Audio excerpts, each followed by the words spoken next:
Yo, this is Donnie Taman, coming from Obscure Old School Hip Hop Reviews, you know what I'm saying? And before y'all unsubscribe, make sure y'all like and subscribe and share the videos to get it more notice, you dig what I'm saying? And we gonna get into something serious. I apologize for the last one, you know what I mean? I was just trying to, generate laughter and stuff like that. But let's get into a more serious note. So, in the whole midst of all the Biggie, you know what I mean, still in style controversy, I got contacted by a dude named Gary Player 40, aka 40 Dog. You know what I'm saying? And he told me about his album. I think it was a 1990 release or 1989, and it's called Hoboing. You know what I mean? With 40 Dog and Ike Capone. And he was claiming that Snoop Dogg and Dr. Dre stole their style. You know what I'm saying? I think both of them dudes is out of Gary, Indiana. And he said that Snoop Dogg was a fast rapper and his name was Snooper Duper before, Dr. Dre sat up there and just took the album and heard it and bit off of it and made it known. And that was the biggest robbery in hip hop history. So now we here to uncover it. You dig what I'm saying? And while we uncover it, I'm gonna give a shout out to the alkaline. You dig what I'm saying? And I'm gonna go on and kill this record. All right. So I wasn't about to do this, folks. But as you know, I can't let nothing slide under that. If it's something to talk about, I'm gonna talk about it.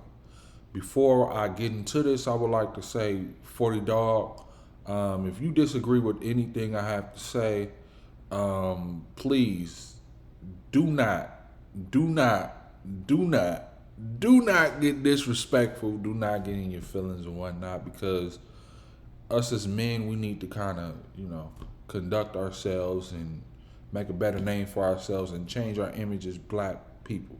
We need to know how to talk to each other. So, if I come off too harsh, I apologize to you and Ike Capone.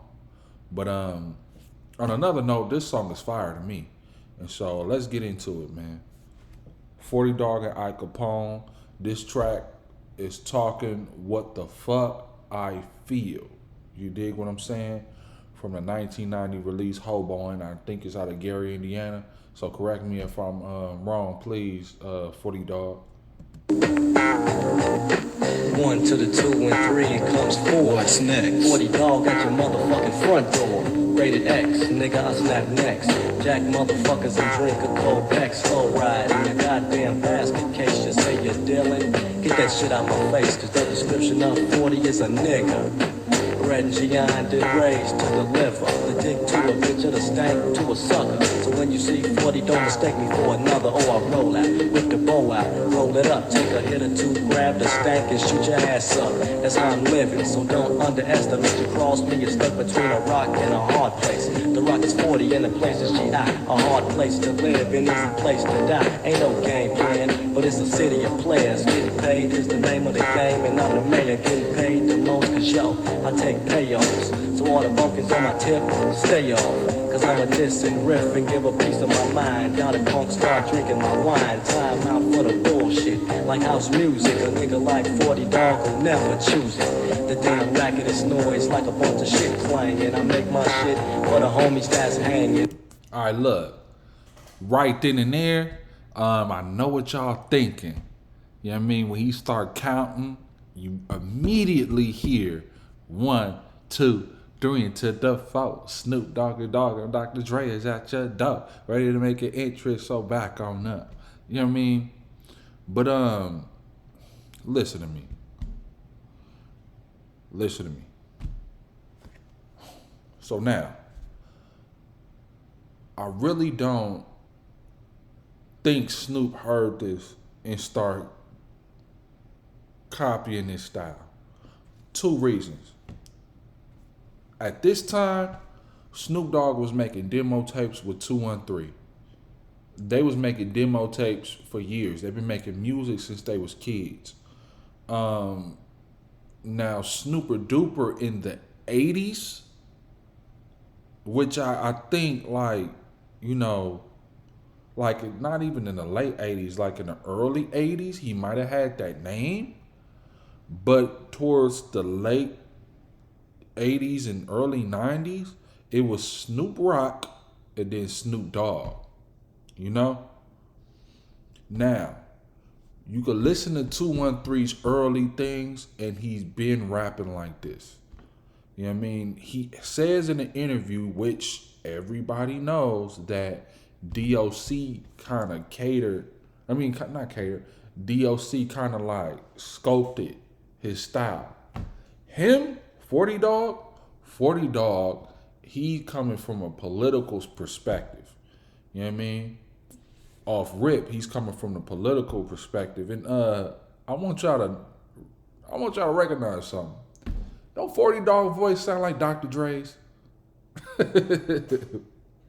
Now I'm gonna get into Dr. Dre part, but I'm on the Snoop Dogg part.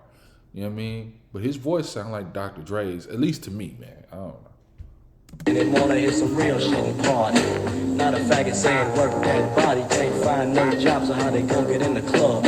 Talk about house and most people need. Can't find no job, so how they gonna get in the club? Hey, 40 Dog, you speaking, man, look. That's what I'm saying. Snoop Dogg really wasn't political like you, my man. He was on some partying stuff. He was on some the glamorization and gangbanging at that time. He wasn't rapping like you, bro. And the thing is that you should feel like real honored that you had a message back then. Snoop didn't have a message when he first came out, man. He didn't have a message, except for his whole message, his whole career has been live every day like it's your last. You know what I'm saying? Bro, and money and clothes and some food on the shelf. But if they listen to rap, they can better themselves. Listen to the mess that you get in education. Get the fuck up and then better their situation. It ain't easy and no, it ain't simple, but it's time we woke up and reached our potential. I don't give a damn, I talk shit still. Listen, motherfuckers, I'm talking what the fuck I feel. Okay. And 40 Dog, man, you wasn't the only one, sampling Dolomite, you know what I mean? You wasn't the only one that had that theme going on, you know what I mean? And I just really kind of find it, I don't know, man, because I wasn't around back in those days, but I just kind of find it kind of, crazy that, you know what I mean, y'all are from Gary, Indiana, and people all the way from the West Coast is going to listen to y'all and then switch up their whole style. Now, as far as G-Funk goes, that's above the law. That is above the law. They actually made a song going out, Snoop and Dre, saying don't bite the funk. You know what I'm saying? And with 187, a.k.a. Big Hutch, that's Willie Hutch's nephew. You know what I mean? You know who Willie Hutch is. I choose you. You know what I mean? So at the end of the day, that could have been like that with that. You know what I mean? They've been knowing Snoop and Dre for over 30 years. You know what I mean? So I wouldn't say that, and I'm watching my words correctly. That's why I'm kind of, you know what I mean? Because I'm not trying to come off as disrespectful, bro. But I wouldn't even say that they, was even thinking about y'all at that time, homie. I just would say that, you know what I mean, kind of the 1, 2, 3 into the, everybody was rapping like that. You know what I mean? Back in the day. They was counting. You know what I mean?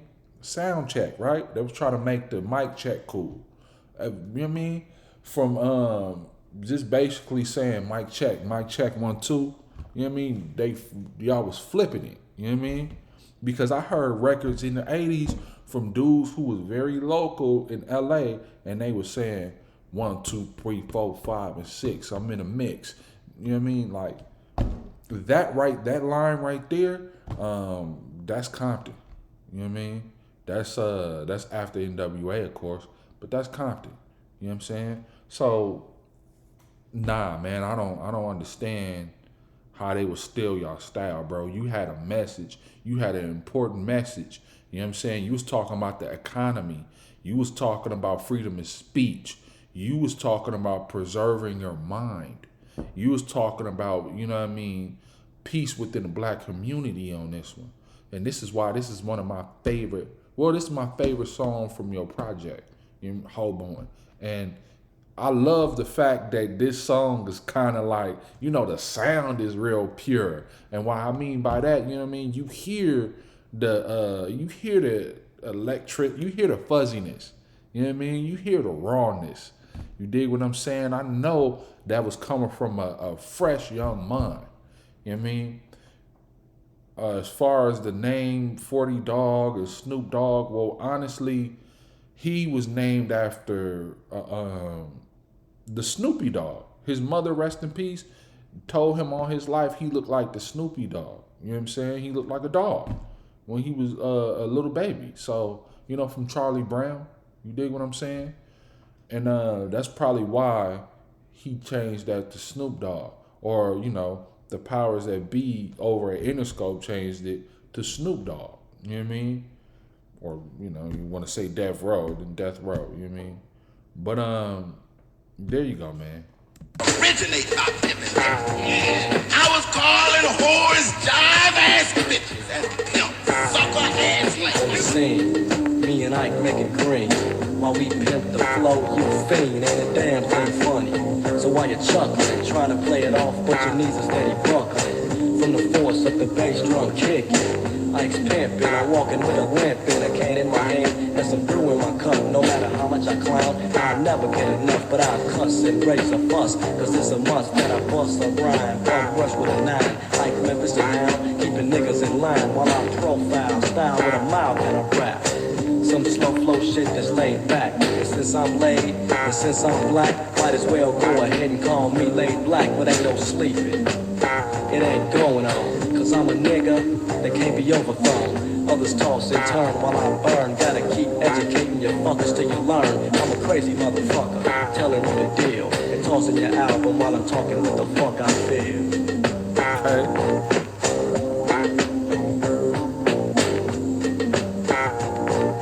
You dig what I'm saying, man? And as far as Dr. Dre goes, man, Dr. Dre has been inspired by his peers. He always has.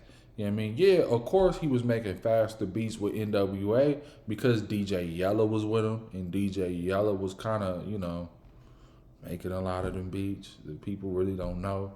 Dr. Dre has he has a critique in like a lot of producers. A lot of beat makers and producers were always saying some controversial stuff about Dre, like he doesn't really make beats. You know what I mean? He's just a producer. He just flips it. He's a DJ. You know what I mean?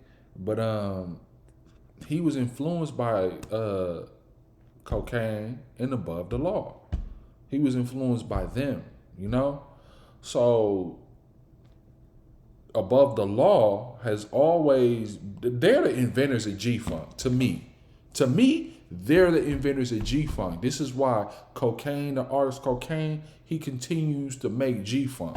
This is why Hutch, he continues to make G-Funk. Because guess what? They're the inventors of that, And so, and plus, hip-hop has been sampling, you already know hip hop is sampling, man. I'm all over the place because I'm trying to be respectful, man. You know what I mean? I'm not trying to, kick in the door with disrespect because that's not my cup of tea. You know what I mean? Even with the clown Carcino, even with him, I was not trying to be disrespectful and none of that. You dig what I'm saying? Wasn't trying to be disrespectful at all. You know what I'm saying? Because at the end of the day, I don't like talking mess to people from behind the camera lens of my computer. That's not my style. But let's get it. I said, bitch, you can never be a star. I'm the pimp of the nation. I'm 40 motherfucking Dogg. Talk this shit cause I mean it. You see how raw this is, though? So my old school heads, y'all see how raw this is? Y'all see it, man? 40 Dogg, man, if I was you, I would be proud, bro. I would be proud that you had a raw sound back in the day. You know what I mean? I would like to talk to you, and I would like to like really put this out there. This song was fire, man. I'm so mad that this really didn't get noticed like this. You know what I mean? Like, damn. I'm sick of the white man scheming. He's taking our black stars and putting them down. For example, Chuck Berry and my man James Brown. They trying to discredit and degrade them. But if we stick together and speak out, they can't fade them. A black star makes a mistake and he's an outcast. But for a white star, they always seem to look past and oversee the bad shit they done. For the good shit is how they remember run. For example, the so-called king, Elvis Presley wasn't nothing but a pill-popping junkie. But he still praised and looked up to it. To look up to a junkie, you gotta be a fool. Man, you hit it right on the money. To look up to a junkie, you gotta be a fool. And listen, man, I don't like to disrespect the dead, but he's absolutely right about Elvis. He's absolutely right about Elvis. And Elvis, he was a hebephile too. You know what I'm saying? He was messing with women. He wasn't messing with women. He was messing with children. He was messing with teenage girls. You know what I mean? He was getting down like that. He wasn't a pedophile because they reached their puberty. You know what I mean? Some of them. You know what I mean? But he married his little cousin, didn't he? Or was that the other white boy? Great Balls of Fire. That was him too. Both of them did that, I think. But let's get back into it because I really don't care for them folks. They banned 2 Live Crew and said they was bad, but in reality, they was jealous of what they had. Luke got his own record company making money, they was jealous. So look what they did, the fucking dummies. Arrested and banned them, kicked back and laughed. But they record sold more and now they look like a jackass. 2 Live Crew Cole got a raw deal, so I'm burning the flag while I talk what the fuck I feel. Hell yeah. We sending our shots to all the brothers out there who talking what the fuck they feel. To ones out there who ain't, the hell with all y'all motherfuckers. Why is that? That's how the fuck we feel. Hell yeah. Peace. 40s everybody.